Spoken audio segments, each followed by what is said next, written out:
Part 2. Bondage and Deliverance. The Exodus and the Mosaic Law, the Golden Age died slowly, like a sunset that lingers before surrendering to darkness. For centuries, after Joseph's triumphant presentation of his family to the royal court, his descendants had multiplied beyond all expectation, exactly as the Almighty had promised Abraham. Yet this very blessing became their curse. Where once the thriving settlements in Goshen pleased the crown, now they struck fear into royal hearts.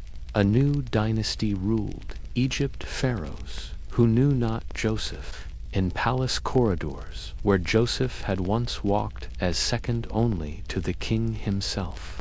New voices whispered warnings. Look how the children of Abraham have become more numerous and mightier than we. The irony was bitter. The very fertility that marked them as blessed by heaven had marked them for destruction by earthly powers.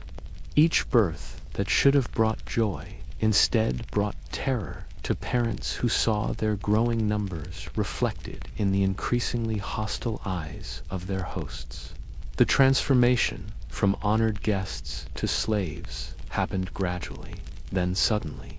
Administrative decrees stripped away privileges Joseph's family had enjoyed for generations. Property confiscations followed, justified by new laws that criminalized foreign ownership.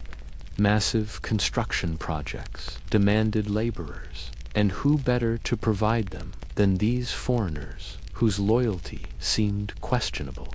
Papyrus Anastasi records the harsh reality. Asiatic peoples bent beneath Egyptian whips, their backs breaking under impossible quotas of bricks and mortar. But the more severely they were afflicted, the more they multiplied and grew. This biological explosion defied every natural law the oppressors understood. Starving populations died out. Exhausted workers produced fewer children. Hopeless slaves lost the will to reproduce.